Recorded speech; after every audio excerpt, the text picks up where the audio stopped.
दोस्तों हम लोग शुरू कर रहे हैं सिक्योरिटी के इश्यूज़ को। सिक्योरिटी ये जनवरी की इश्यूज़ हैं, जनवरी 2021 के इश्यूज़ हैं। हम लोग का टारगेट ये होगा कि आज जनवरी से लेकर जून 2021 के सिक्योरिटी के सारे इश्यूज़ को हम कंप्लीट कर लें। दोस्तों इसी कॉन्टेक्स्ट में हमारा पहला टॉपिक है इंटेलिजेंस रिफॉर्म्स। दोस्तों हमें सबसे पहले जानना होगा कि इंटेलिजेंस रिफॉर्म के अंदर हमें क्या क्या पढ़ना है। सबसे पहली और सबसे इम्पॉर्टेंट चीज़ यह है कि फर्स्ट क्वेश्चन, भारत का जो इंटेलिजेंस है इसका स्ट्रक्चर कैसा है। अगर हमें इसका स्ट्रक्चर पता चल गया तो हम समझ पाएंगे कि इस स्ट्रक्चर में प्रॉब्लम्स क्या हैं और इस प्रॉब्लम्स को सुधारने के लिए क्या क्या रिफॉर्म्स की ज़रूरत है।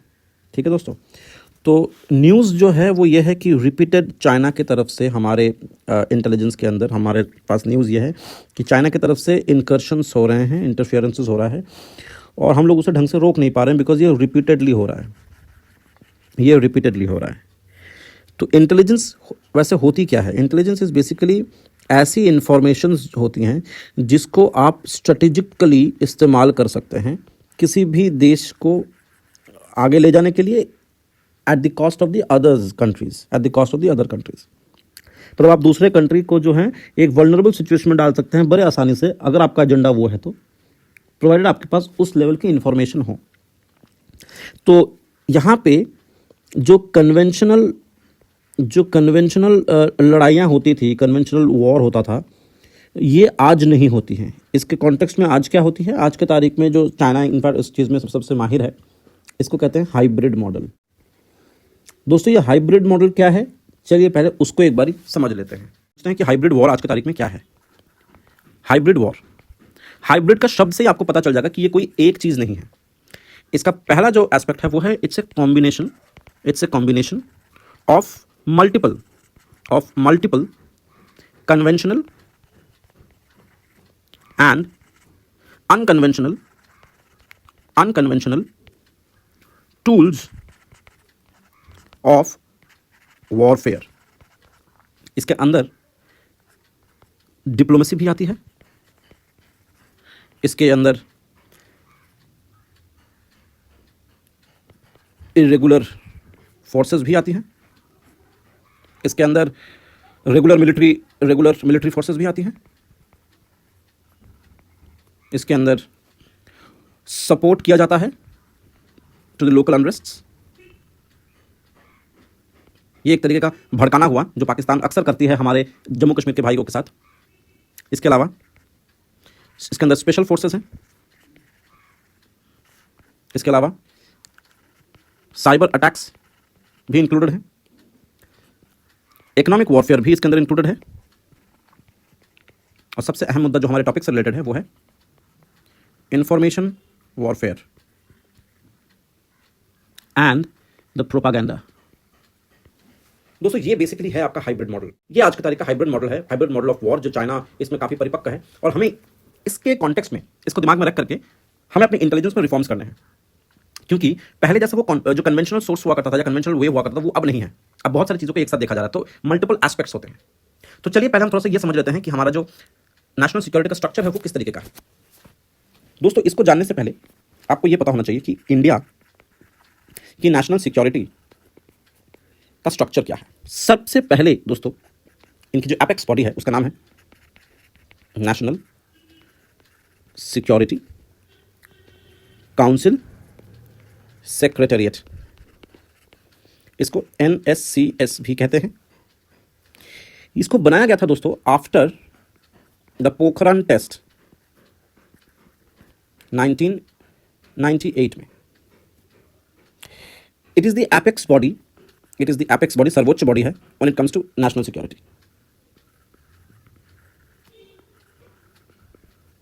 और इसको लीड करते हैं, it is headed by NSA, that is national security adviser. सिर्फ इतना ही नहीं दोस्तों, ये जो है ये प्राइम मिनिस्टर्स ऑफिस के एग्जीक्यूटिव पावर के अंदर आते हैं, एग्जीक्यूटिव ब्रांच के अंदर आते हैं। और दोस्तों एक और इंटरेस्टिंग चीज़ ये है कि ये ये एक रिलेशन जो है, ये जो रिलेशन होती है between the government and intelligence services, ये भी प्रोवाइड करती है। अलग अलग जितने सारे इंटेलिजेंस हमारे हैं, इंटेलिजेंस सर्विसेज हैं, उनके साथ सरकार को जोड़े रखने का काम भी ये करती है, ताकि सरकार को पता चले कि यहाँ पे देश में सिक्योरिटी के नाम पे क्या हो रहा है। ठीक है दोस्तों, इसके जस्ट नीचे आता है joint intelligence committee. Joint intelligence committee दोस्तों, इसको बनाया गया था 2018 में, और इसका जो मेन पर्पस है वो ये है कि it collects and analyses all the various informations from various agencies, और फिर इन इंफॉर्मेशंस को दे कन्वर्ट इनटू इंटेलिजेंस, और ये फिर आगे NSCS को देती है, जो कि आगे PMO तक ये बात पहुंचाती है। This is the structure. अभी जो वेरियस एजेंसीज है दोस्तों, इसके अंदर कौन कौन से एजेंसीज एक्चुअली में आती हैं, ये जानना बहुत जरूरी है भारत के कॉन्टेक्स्ट में। सबसे पहले IB, इंटेलिजेंस ब्यूरो। दोस्तों ये बना था 1887 में, लेकिन उस समय इसका नाम कुछ और था। इसका नाम था Indian political intelligence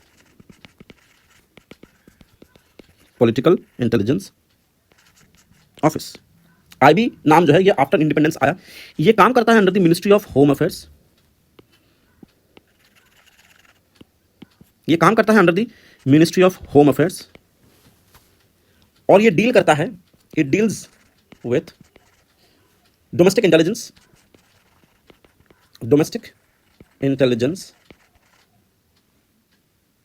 and internal security. दोस्तों जो दूसरी बॉडी है हमारे सामने वो है NTRO, national technical research organisation. National technical research organisation. दोस्तों इसको बनाया गया था 2004 में। ये काम करता है, comes under NSA and PMO। जाहिर सी बात है, टेक्निकल रिसर्च हमें जरूरत पड़ती है, हमारी कैपेबिलिटीज जो है इंटेलिजेंस में बहुत ज़्यादा डेवलप करने के लिए, और खासकर जैसे कि मैंने कहा कि चेंजिंग नेचर ऑफ वॉरफेयर में इसकी बहुत जरूरत पड़ती है। तीसरी और एक और इंपॉर्टेंट हमारी जो एजेंसी है वो है DRI, department of revenue intelligence. दोस्तों ये जो रेवेन्यू इंटेलिजेंस है, ये तमाम इलीगल फाइनेंशियल ट्रेल्स को पकड़ती है, चाहे वो मनी लॉन्ड्रिंग से रिलेटेड हो, चाहे वो टेरर फंडिंग से रिलेटेड हो, इन चीज़ों पे वो फोकस करती है। इसको बनाया गया था 1957 में दोस्तों, under the ministry of finance. और जो हमारी आखिरी इंटेलिजेंस यूनिट है, one of the most important, that is raw and analysis,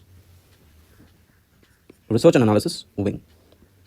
जैसे कि आपने देखा कि ये जो पहला IB था वो डील करता था डोमेस्टिक इंटेलिजेंस से, ये डील करता है कंट्रीज इंडिया की फॉरेन इंटेलिजेंस से। और दोस्तों इसको बनाया गया था 1968 में। दोस्तों ये डायरेक्ट कमांड के अंदर आता है, of the prime minister's office. और सिर्फ इतना ही नहीं दोस्तों, रॉ जो है is a wing of the cabinet secretary as well.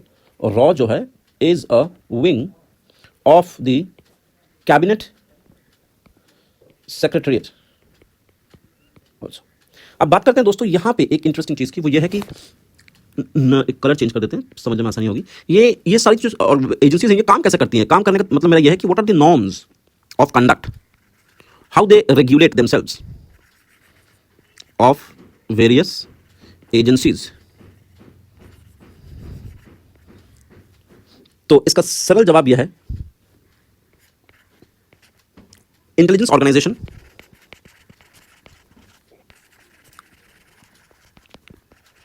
Bracket में रिस्ट्रिक्शंस ऑफ राइट्स,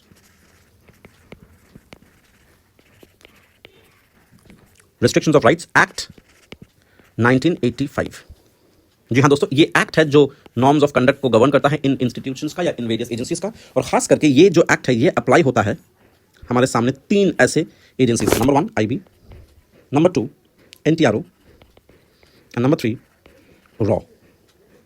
इसके अलावा जो ऑफिशियल सीक्रेट्स एक्ट है दोस्तों ये एक और एस्पेक्ट है, और ये जो रेगुलेटिंग फैक्टर है ये applies to all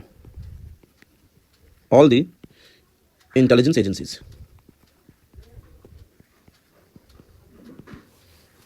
I hope आप लोगों को ये स्ट्रक्चर पूरी तरीके से समझ में आ चुका है, और इस स्ट्रक्चर के ऊपर ही हमारा पूरा का पूरा जो है टॉपिक डिपेंड कर रहा है कि किस तरीके के इंटेलिजेंस रिफॉर्म्स की हमें जरूरत है। हाइब्रिड वॉर एक ऐसा नया मॉडल आ गया है जिसकी वजह से हमें अपने नेशनल सिक्योरिटी जो हमारा जो स्ट्रक्चर है, एग्जिस्टिंग स्ट्रक्चर है, इसमें बदलाव लाने की जरूरत है। This is the structure. I hope this is quite clear now. चलिए आगे बढ़ते हैं टॉपिक के साथ। चलिए दोस्तों, अब बात करते हैं कि जो इंटेलिजेंस रिफॉर्म्स जो ज़रूरत है, इसकी ज़रूरत अलग से क्यों पड़ी। What is the need for the intelligence reform. Intelligence reform के बारे में हम लोगों ने स्ट्रक्चर समझ लिया है, अब हम जानेंगे उसमें रिफॉर्म की ज़रूरत क्यों पड़ी। सबसे पहले और सबसे इंपॉर्टेंट चीज़ तो यही है कि जो डाइवर्सिटी और जो कॉम्प्लेक्सिटीज़ बढ़ गई हैं नेशनल थ्रेट को लेकर के, नेशनल सिक्योरिटी थ्रेट को लेकर के, वो बहुत ज़्यादा है। यानी कि जो रेंज है फ्रॉम न्यूक्लियर आर्म्ड एडवर्सरीज, जैसे कि चाइना हो गया, पाकिस्तान हो गया, जिनके पास न्यूक्लियर वेपन है, to the internal security issues such as Maoism. तो ये सब चीज़ें जो हैं ये इस दायरे को बढ़ा देती हैं। हमें और ज़्यादा वाइब्रेंट करना पड़ता है हमारे इंटेलिजेंस रिफॉर्म्स के लिए। इसके अंदर और भी नई चीज़ें आई हैं, जैसे cyber intelligence, counter terrorism, counter proliferation, गलत न्यूज़, मिसकम्युनिकेशन, प्रोपागेंडास फैलाना, उसको रोकना, ये अपने आप में एक बहुत बड़ा चैलेंज हो गया है। इसके अलावा there is a shortage of personal intellectual capacity और इन्वेस्टमेंट की ज़रूरत है हमें एजुकेशन सिस्टम में, ताकि हम अच्छे केपेबल लोग जो हैं वो रिक्रूट कर सकें। बहुत ज़्यादा रिक्रूटमेंट जो है हम लोग की इस पर्टिकुलर इंटेलिजेंस के डिपार्टमेंट्स में, इसकी कमी महसूस हो रही है, इसकी कमी खल रही है। इसके अलावा oversight over intelligence agencies, as the risk of overstepping boundaries and violating the rights of citizens in a democracy for the sake of security is ever present। इसका मतलब यह है दोस्तों कि कब तक हम इस डिबेट में रहेंगे, the debate between national security and individual freedom. ये डिबेट कब तक चलती रहेगी। अब बात करते हैं, ये तीन चीज़ों की वजह से हमें कुछ रिफॉर्म्स की ज़रूरत है। वाकई में हमारे इंटेलिजेंस स्ट्रक्चर में रिफॉर्म्स की ज़रूरत है। अब हम बात करते हैं कि क्या क्या चैलेंजेस हम फेस कर रहे हैं इस रिफॉर्म्स को लाने में। जो सबसे पहली जो चैलेंज है वो है कोऑर्डिनेशन का। बहुत सारे एजेंसीज हैं, वेरियस एजेंसीज के बीच में कोऑर्डिनेशन की कमी है, वो एक प्रॉब्लम है। दूसरी प्रॉब्लम, सेंट्रल और स्टेट एजेंसीज जो हैं इनमें काफ़ी दिक्कतें आ रही हैं। So absence of a clear-cut requirement from the consumers of intelligence, both civilian और डिफेंस इंस्टीट्यूशन, यहाँ पे प्रॉब्लम है। कहने का मतलब ये है, एक प्रॉब्लम जो है वो है कोऑर्डिनेशन का प्रॉब्लम है, कि जो सेंट्रल एजेंसीज हैं और जो स्टेट इंटेलिजेंस एजेंसीज हैं उसमें उनके बीच में कोऑर्डिनेशन का प्रॉब्लम है, कम्युनिकेशन का प्रॉब्लम है। और दूसरी बात यह है कि कोई स्पेसिफिक रिक्वायरमेंट, ऐसी कोई क्लियर कट यार्डस्टिक नहीं है कि किस किस्म की इंफॉर्मेशन जो है कंज्यूमर्स को चाहिए फ्रॉम द एजेंसीज, चाहे वो सिविलियंस हो या कोई डिफेंस इंस्टीट्यूशन हो। तो एक क्वालिटी ऑफ इंफॉर्मेशन की यहाँ पे बात हो रही है, उसकी भी जो है कोई ऐसी स्पेसिफिक यार्डस्टिक नहीं है कि हाँ इसको हम क्वालिटी इंफॉर्मेशन बोलेंगे, इसको हम क्वालिटी इंटेलिजेंस नहीं बोलेंगे। लैक ऑफ इंटेलिजेंस की वजह से या लैक ऑफ क्वालिटी इंटेलिजेंस की वजह से हमने हाल फिलहाल में ही नागालैंड में हुए हत्याकांड को देखा। नागालैंड में हुए हत्याकांड को हम लोगों ने अभी अभी देखा। तो ये चीज़ हमें समझनी पड़ेगी। इसके अलावा sporadic and crisis linked reforms. True reform would consider past experiences, present conditions and evolving threats to make judgments on the kind of intelligence agencies required।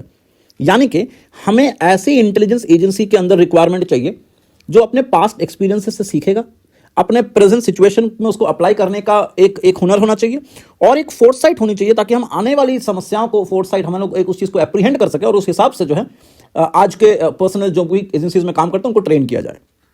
ठीक है। इसके अलावा एजेंसीज का जो काम करने का एरिया है, मतलब जो जुरिस्डिक्शंस हैं, उसमें ओवरलैप होता है फंक्शंस में। ये एक बहुत अहम मुद्दा है, इसके वजह से काफ़ी दिक्कतें आती हैं। तो इस चीज़ को सॉल्व करना आसान है। It is all about certain jurisdictional issues. इसको आराम से जो है एक अमेंडमेंट के साथ ही इसको डील किया जा सकता है। तो ये जुरिस्डिक्शनल इश्यूज जो हैं इसको जो है कंट्रोल करना पड़ेगा, क्योंकि हमारा मुद्दा ये नहीं है कि which agency is best, which agency is best और मोस्ट पावरफुल, ये हमारा क्वेश्चन ही नहीं है। हमारा हमेशा से क्वेश्चन यही है, how to ensure national security without compromising with human rights, ये हमारा मोटो है। ठीक है दोस्तों, और क्या क्या चैलेंजेस हैं? This a weakness of information analysis. ये एनालिसिस करना एक इंपॉर्टेंट, देखिए इंफॉर्मेशन बन जाता है इंटेलिजेंस, तो ये जो बन जाता है ये बनता है बेस्ड ऑन दिस एनालिसिस। अगर ये खराब है तो हर इंफॉर्मेशन जो है वो इंटेलिजेंस में तब्दील नहीं होती है। So process that converts this information into the knowledge and ability to ability of the ultimate user, यानी कि उसको इंटेलिजेंस में तब्दील करना, इसमें एक प्रॉब्लम दिखाई दे रही है। तो इसमें जो चीज चाहिए वो है basically training, more and more training करना। क्या बढ़ते हैं? एडिक्वेट इंटेलिजेंस टेक्नोलॉजीज अगर होती तो बेहतर होती, लेकिन हमारे यहाँ पे इनएडिक्वेट टेक्नोलॉजीज है, मतलब कि हम लोग गैजेट्स के लिए डिपेंडेंट हैं ऑन फॉरेन इंपोर्ट्स, जैसे कि इजराइल, जैसे यूएस। ये भी एक नेगेटिव एस्पेक्ट है हमारे इंफ्रास्ट्रक्चर का, या हमारे रादर इंटेलिजेंस इंफ्रास्ट्रक्चर का। वे फॉरवर्ड में बेसिकली आप लोग को जो प्रॉब्लम्स हम लोगों ने अभी गिनाई हैं उन्हीं प्रॉब्लम्स को आपको सॉर्ट आउट करना है। जैसे बेटर कोऑर्डिनेशन चाहिए obviously with in the centre and state agencies, ये बहुत इंपॉर्टेंट है। दूसरी चीज, providing legal status that would give India's intelligence community a statutory basis. ठीक है, ये इंपॉर्टेंट है बिकॉज अगर आप लीगल स्टेटस देते हैं तो you ensure accountability at the institution level, तो ये ज्यादा एक्टिव होगी, ज्यादा इफेक्टिव होने की संभावना बढ़ जाती है। इसके अलावा हमें एक रोबस्ट बेस बनाना पड़ेगा in terms of technology and in terms of innovation. इसके लिए चाहिए कि ज्यादा से ज्यादा गवर्नमेंट, प्राइवेट और एकेडमिक के बीच में एक ट्राइपार्टाइट पार्टनरशिप हो, ये एक अच्छी चीज है। इसके अलावा हमें बजटरी एलोकेशंस भी इसमें करनी पड़ेगी। इसके अलावा रिफॉर्म्स करनी है हमें रिक्रूटमेंट में, डेप्यूटेशन में, प्रमोशन में और ट्रेनिंग में। इससे हम अपनी कैपेबिलिटीज को या कैपेसिटी को बढ़ा सकते हैं। जो भी ऑफिसर्स काम कर रहे हैं उनकी कैपेसिटी को बढ़ेगी, उनकी कामकाज में इंप्रूवमेंट होगी, जिससे जो है अल्टीमेट ऑब्जेक्टिव जो है इंटेलिजेंस एजेंसीज का वो हम लोग फुलफिल कर सकते हैं, अचीव कर सकते हैं। हमें अकाउंटेबिलिटी भी बढ़ानी पड़ेगी, इसमें कोई दो राय नहीं है। फाइनेंशियल अकाउंटेबिलिटी जो है वो हम लोग हर एनुअल ईयर में एनुअल रिपोर्ट से जो है उस चीज़ को देख सकते हैं। इसके अलावा एक सेपरेट इंटेलिजेंस ओम्बुड्समैन की भी ज़रूरत पड़नी चाहिए या होनी चाहिए, और इसकी वजह से हमारे पास अलग तरीके का ओम्बुड्समैन सिस्टम है, जैसे पार्लियामेंट्री अकाउंटेबिलिटी कमेटी। इसका काम यह है कि इंटेलिजेंस एजेंसीज को देखना कि क्या ये ढंग से काम कर रही है, तो ये एक इंपॉर्टेंट चीज़ है, ये आपको पता होना चाहिए। ये पार्लियामेंट्री अकाउंटेबिलिटी कमेटी जो है ये यही काम करती है कि किस तरीके से इंटेलिजेंस एजेंसीज काम कर रही हैं। ठीक है दोस्तों, इसके अलावा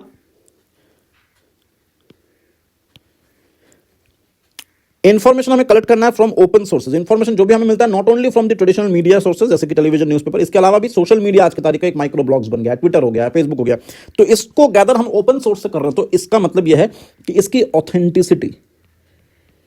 ऑथेंटिसिटी को जज करके उसके ऊपर डिपेंड करके स्टेप्स या एक्शन लेना अपने आप में एक बहुत बड़ा चैलेंज। हमें इसको ऊपर जो है थोड़ा सा मेहनत करना पड़ेगा, थोड़ा काम करना पड़ेगा, so as to understand the authenticity of the news that you have gathered. और जो कैपेसिटी होती है, जो इंटेलिजेंस को, इंफॉर्मेशन को इंटेलिजेंस में तब्दील करती है, जिसके हम लोग कहते हैं अभी एनालिटिकल पावर, एनालाइजिंग क्षमता, इसको बढ़ाना पड़ेगा। तो एक ये चीज थी। तो आशा करते हैं आपको ये इंटेलिजेंस यूनिट के ऊपर या इंटेलिजेंस इंफ्रास्ट्रक्चर और उसकी रिफॉर्म का जो ये पूरा टॉपिक है ये बहुत कायदे से समझ में आ चुका है। तो हम लोग नेक्स्ट टॉपिक पे बढ़ेंगे, which is Bodoland and its accord. तो हमारे साथ चैनल पे जुड़े रहें। Thank you so much. Subscribe to the channel अगर आपने नहीं किया है तो जरूर कर लें। Thank you so much. जय हिंद।